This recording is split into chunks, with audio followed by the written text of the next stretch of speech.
Welcome to another fishing adventure. Big lake catfishing is what I'm doing today, and it's cold out. It is the 10th of November, I think, 9th or 10th, and winter is coming in fast. I'm gonna do some 5-ounce sinkers.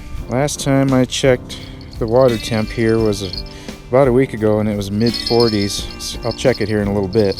And as usual, I forgot to get my bait out first thing, which I should have done. Should have gotten this out, put it in the water to defrost. I'll do that now, I guess. Drop it in the water there, let it defrost for a few minutes. While the bait's defrosting, I'll get a little water temp here. If I had to guess,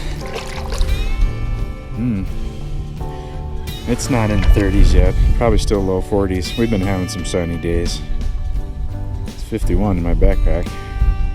Yeah, 47. So I don't know, this is in 6 inches of water that's been getting hit by the sun for the past couple hours. It's about 10:30 in the morning, so it's probably a little cooler out there in the depths. Mid to low 40s, I guess. As long as the water temps are still in the 40s, I still have hope of catching some catfish. I think there should be some catfish swimming around here, fattening up for winter. Yeah, I should be able to get a few out of there. This is gizzard shad. I caught this with a cast net maybe 3 weeks ago or so. It's been in the freezer. A bunch of small little gizzard shad. And I'm just going to probably use a whole fish on each hook. And they're kind of breaking apart, trying to get them out of the bag. That'll work. Cut bait. If you've watched my catfishing videos before, you know the routine. I don't change much when it comes to catfishing.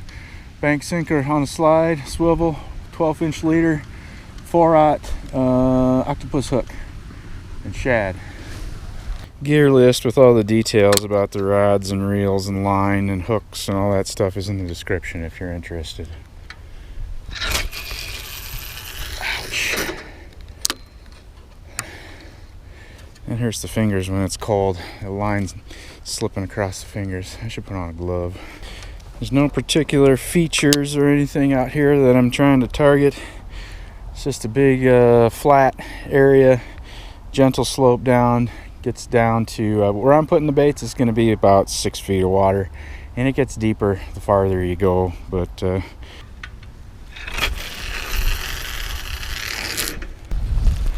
about 30-40 yards off the bank. Alright, baits are in. I gotta watch these rod tips pretty closely. The bites tend to be really subtle when the water's this cold. Yeah, a 20-pound fish can just peck at the bait, or just seems like it on the rod tip at least, just a gentle pull, and then they'll just sit there after they've eaten it. So something happening here. A subtle little bite. I just happened to be, I don't know, I guess I just saw it out of the corner of my eye. Just a little. I'm just gonna wait a minute, see if it comes back. Or it's possible that the fish has already got the bait in its mouth and it's just sitting there. I'm gonna wait a minute, see if I see any more movement. There it is again. There it is. There it is. See that? Subtle, subtle, subtle.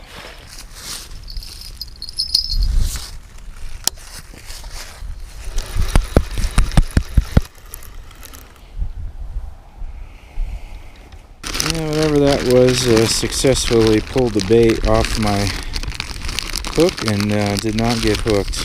That's alright, that happens sometimes. At this point right now, I'm just glad that there's something out there eating. And it's been about an hour since I put the baits in the water, so it's good to see that there's something out there. Just going to put bait back on just like I did before. Back out there. I'm not going to double hook the bait. I don't really care about baits getting stolen that much. I care about hooking fish, and there's a better chance of hooking a fish with as much hook exposed as possible.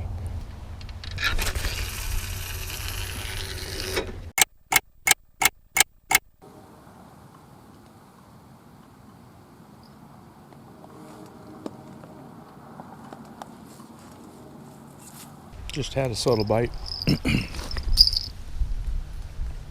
I'm going to put a little slack in the line here. Yep.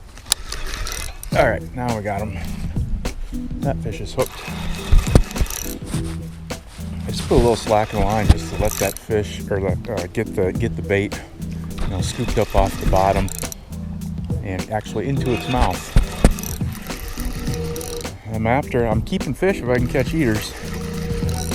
I don't know about this, feels a little heavy. I'm gonna try and keep them up in the top part of the water column if I can, because there's rocks. I've lost quite a few fish right here, just 20 feet off the bank here, because they'll get that line rubbing on a rock. Get in here. Gotcha. That's an eater size fish. Yeah, this is exactly what I'm after here today. It's probably a 5.5 pound channel cat, tightening up on me. He's got some interesting pigmentation. That's not dirt on him. He's got it on both sides. Just kind of his pigmentation makes him look dirty, but he's not dirty. On the stringer.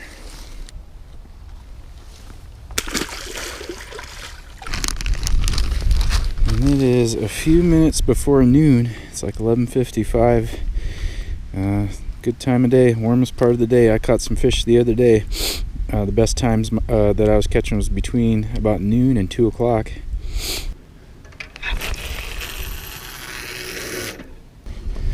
All right, bait's back out. Let's do that again.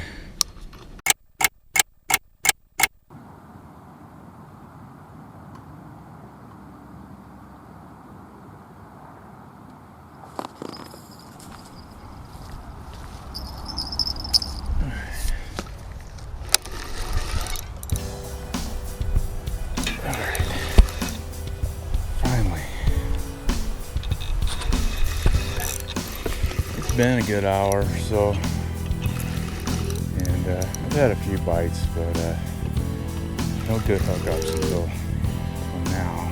This doesn't feel like a small fish swimming in at me. I think it's a big fish.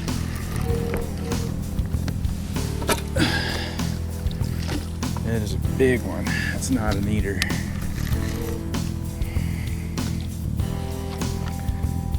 Get in here. Yeah, big channel cat. It's hard to tell the size when I got him on the line, because in this cold water, the big fish don't even have much fight in them. I'm not gonna bother weighing this fish. It's too big to keep. I'm gonna say it's 12 pounds, maybe something like that. 10-12 pounds. Really long fish, but not that thick in the middle. It's got a scar over here on this side. Let me show it to you. Yeah, he's got an old scar right there. I don't know what that's from. It's definitely healed a long time ago. The length on this fish, I mean, this can be a 20 plus pound channel cat someday, I would think. He needs to find something to eat though. Back in the water he goes. Head in the water. No, you don't want to go that way. Face him in the right direction there. There you go. See ya. See you when you're 20. Yeah. Well, that was cool. That got my heart pumping a little bit. Got me warmed up. Even though my hands are freezing from the water. So yeah, it's I think it's like 1:30 in the afternoon. I've been checking the baits about every half an hour or so. I think it's crayfish. I've been getting my baits taken, and there's absolutely no detection on the line at all. And I think it's crayfish. I think they just chew on this until it comes loose from the hook, and then walk away with it. It's got to be crayfish.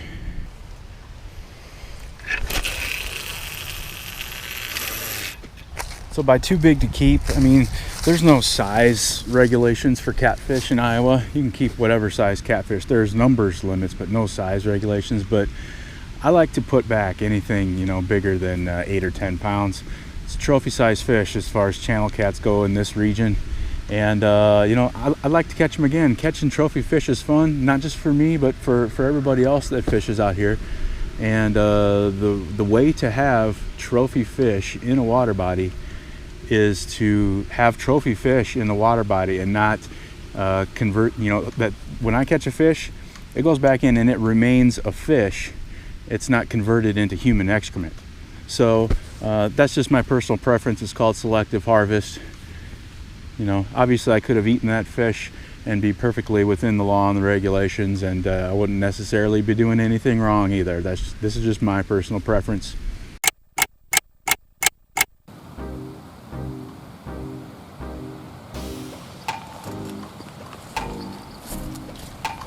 Alright, another subtle bite.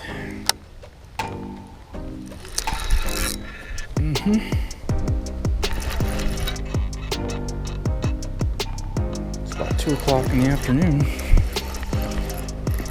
I hope this is an eater-sized fish. I think I only got that one eater-sized fish. I'm gonna let him go at the end of the day. I'd like to get one more eater. That would be enough for a good catfish dinner for my family. Doesn't feel super heavy like that last fish.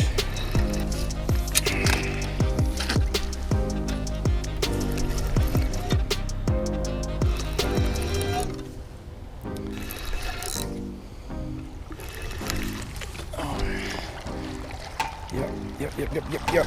That's a good eater. That's a good eater.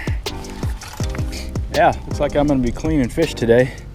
It's I don't know, 6.5 pound. I'm not gonna weigh them, but female channel cat, pretty sure. It's got that greenish color. Subtle bites in the cold water on the stringer.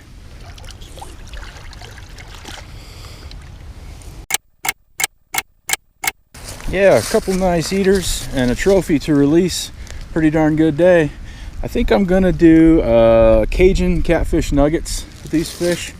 If you want to see me do that, head on over to my cooking channel. The video for that will be over there. Link will be down in the description. Thanks for watching. I appreciate it. See you on the next one. Before I clean them, I always bleed them, and this is how I dispatch the fish too. It just seems like the best way. I just cut this area in between their gills there on their belly. I don't know the anatomical name for that part of their body, but that's where their main blood vessels for their gills run. And if you just cut that, oh, I'm getting a fish. I'm getting a bite. Oh, and he's pulling all sorts of drag. Oh yeah.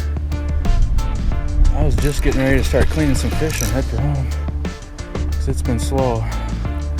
Yeah, I was down there dispatching those catfish, getting ready to clean them. I heard the bells jingle. That was not a subtle bite. This feels like a real good fish. A lot of weight.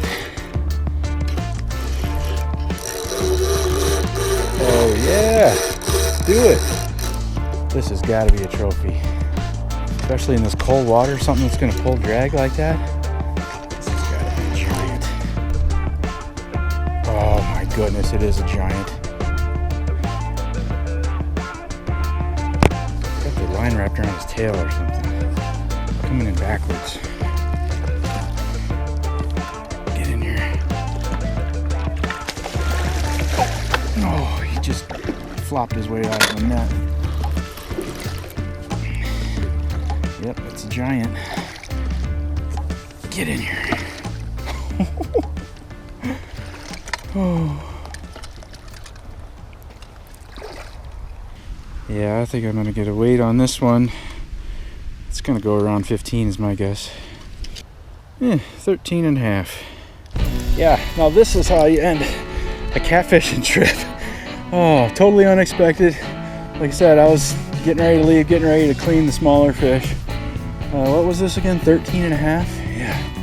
Beast of a channel cat, definitely a female based on the color. And yeah, you can see the line there. There's a line in the skin. The line was wrapped around the tail at some point during the fight. What a beast. What a great ending.